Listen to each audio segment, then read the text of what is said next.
So actually, I was told that the organizers are not supposed to speak, but then we decided that in Nordita the organizers are actually supposed to speak.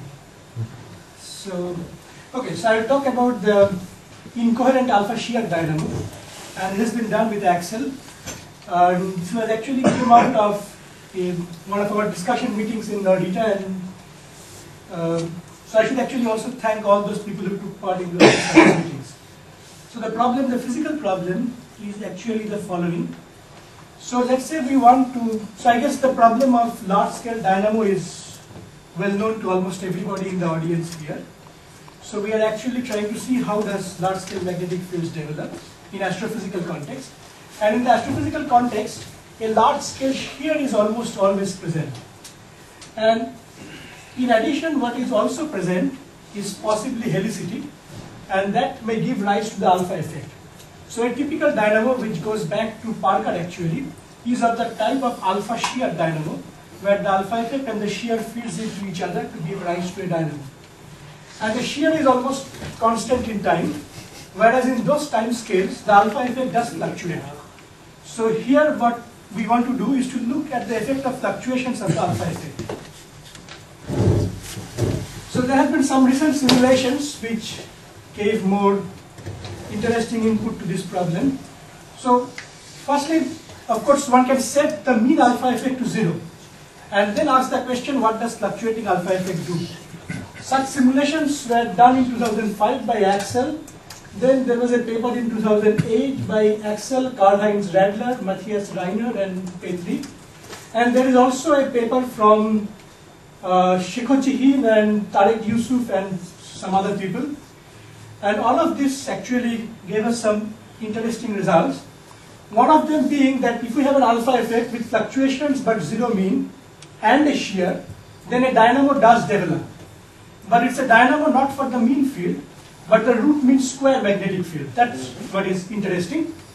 So you can see a lot of the root mean square magnetic field. You can see a growth and then it saturates. And then the interesting question, another interesting question was asked by the paper by Sheikhochihin and others, where they asked what is the growth rate of such a magnetic field. And they found that the growth rate actually increases as proportional to the shear. And then the peak, where the growing mode peaks, that particular Fourier mode scales as square root of the shear. So the question is, how do we understand that in terms of mean field theory? That's what this talk is about. It's homogeneous growth. What separation do you have? Sorry. About, I think, these had a scale separation of 5. This was growth of homogeneous magnetic field. Large scale magnetic field. Or space, or Fourier harmonics of it. Okay. Because you say root mean square of magnetic field, what does it mean? So it's like so it's averaged over also ensembles. So not over space. First you average over space I see. to get a large scale property, and then you average over ensembles. So before we actually try to do some kind of theory of this, let's try to find out. So the idea is basically a fluctuating alpha effect. So we want to know what is the statistics of such alpha effect. And this was obtained in the paper by Axel, Petri and others, and they actually found it's not a bad Gaussian. So for the time being, we will assume that it's a Gaussian. And then I will also go ahead and assume that alpha is actually delta correlative in time. And then practically everyone can see I am actually now driving towards Crichton models, but in much more simpler context. So there are a lot of analytical works also started with Vishniak and Brandenburg in 1997, where they proposed a very simple one-scale model and analyzed it essentially looking at the Fokker-Plot equation. And then there was this work of Sokolov, which gave an interesting result. He actually claimed that the growth rate of such magnetic fields are intermittent. Intermittent in the sense that the pth order moment of the magnetic field the growth rate is not simply proportional to the second order. So I will come back to it. And then there were work by Kleodin and Rogachevsky, Mike Proctor, and then there was this new paper which came out in 2011. This has an interesting history because it actually, the version 1 came up sometime in 2010. And then it had something like 6 authors. And by the time of 2011, I think 3 authors dropped off, but it came to something we actually quite liked. And then we submitted this, not too late. So essentially there are 2 kinds of averagings that we need. First we do a Reynolds averaging, which is very simple. We do it to get the mean field equations. And then we assume that in this mean field equation, alpha is a Gaussian white in time noise. So we average over the statistics of alpha. And then of course the time correlation of alpha is important. And if it is white in time, then we can actually write down exact results. Otherwise one can do perturbations. And actually both the exact results and these perturbations, actually we can go back to a paper by Uriel and Brissot, if I pronounce it rightly, in 1974.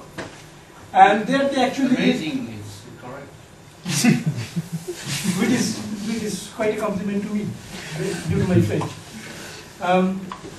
So then actually we can use their technique also in exactly getting the same results. So we assume alpha is constant in time. There are other people, constant in space. There are other people who have taken that alpha can also fluctuate in space, but over large length scales. So it's formally a problem of multiplicative noise. So let's see. So basically what we obtain, other people have also obtained, is that in such a model, there is no growth for the average magnetic field. So I remind you that there are 2 averages, and average B is the ensemble averaged one.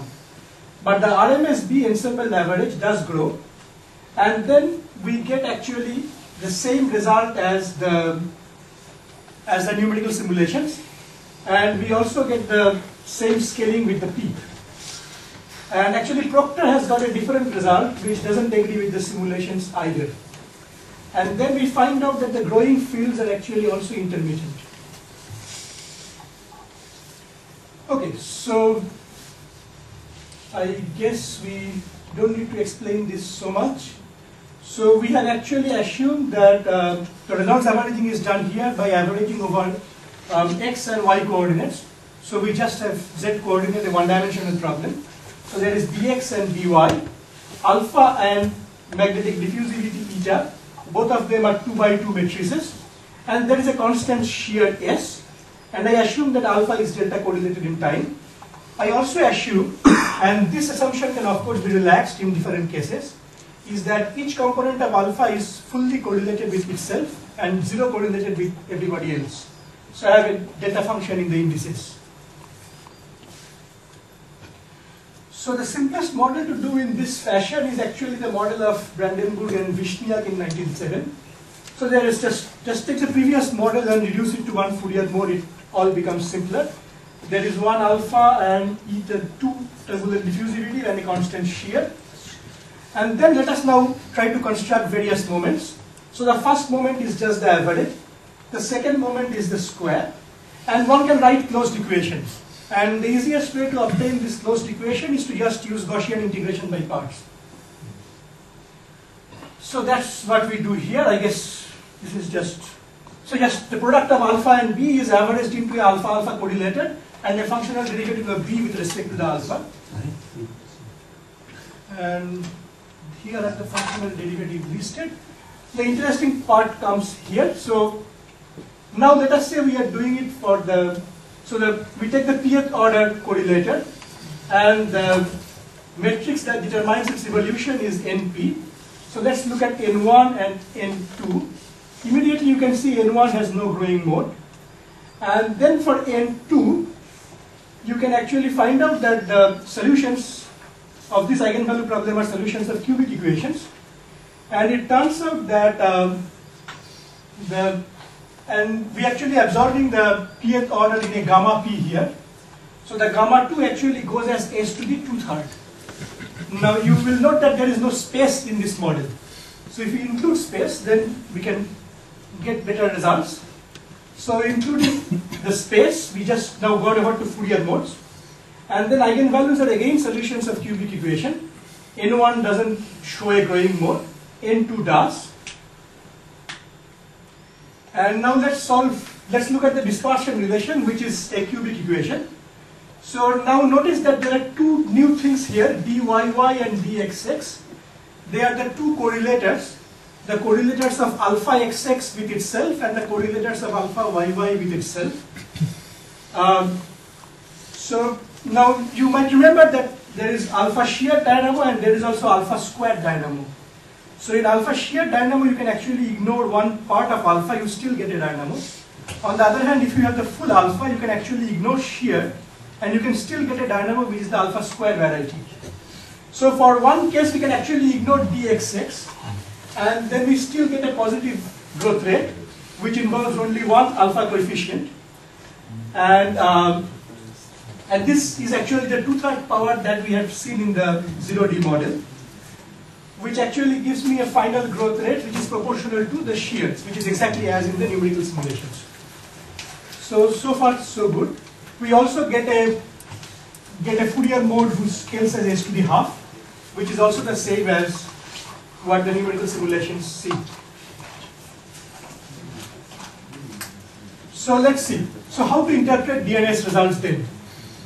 So the question to ask is, how does the growth rate of your root mean square magnetic field scales with the shear in your DNS?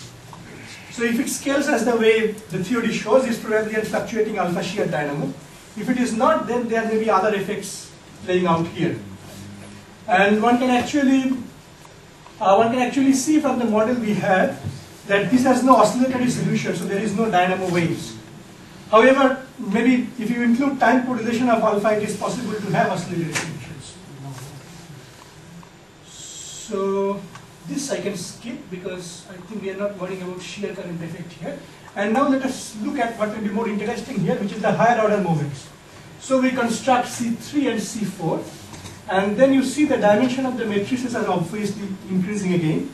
But the interesting part is that the eigenvalues are still always solution of cubic equations, because the new part which are coming are basically the zero eigenvalues.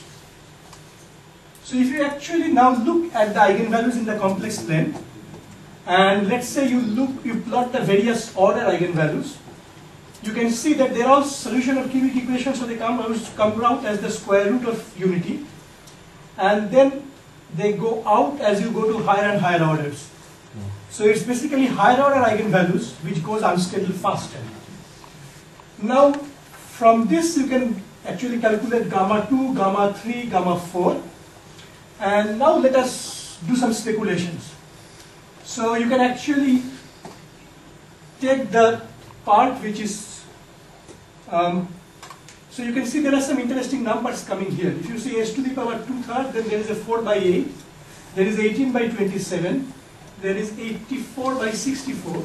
So they are not simply related. From this you can define a zeta p, which is the gamma p plus eta t divided by the scaling factor. And then you can see how these points look. Now if you assume that as p goes to infinity, zeta p remains finite, then you can fit it to a fourth order, I think you can fit it to basically a fourth order polynomial, and then you have enough number of data to fit a fourth order polynomial, and you could actually get an expression for zeta p versus p. So that's basically the end result. So the interesting thing is that we are starting with a very simple model, which we are also claiming that can happen almost anywhere because you have fluctuating alphas everywhere. And now you get a growth rate of various moments of the dynamo which are actually different.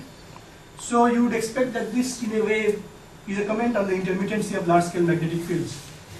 But of course the actual exponent that will appear will also depend on how this dynamo saturate, and we have nothing to say about that here. That's it. Thank you.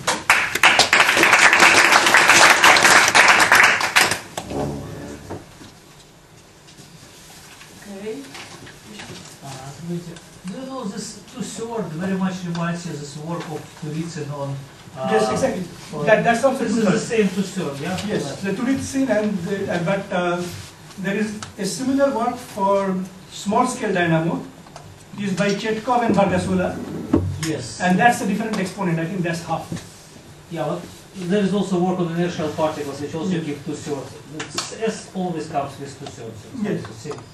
And actually, there is a paper of yours on telegraph noise. No, yeah, that's different. And I can actually use that to do the same thing here. Yeah, okay, this could be done too. And I have done to the second order, and there they agree. Good. Okay. Okay. Do we have any other question? So we shall thank our speaker.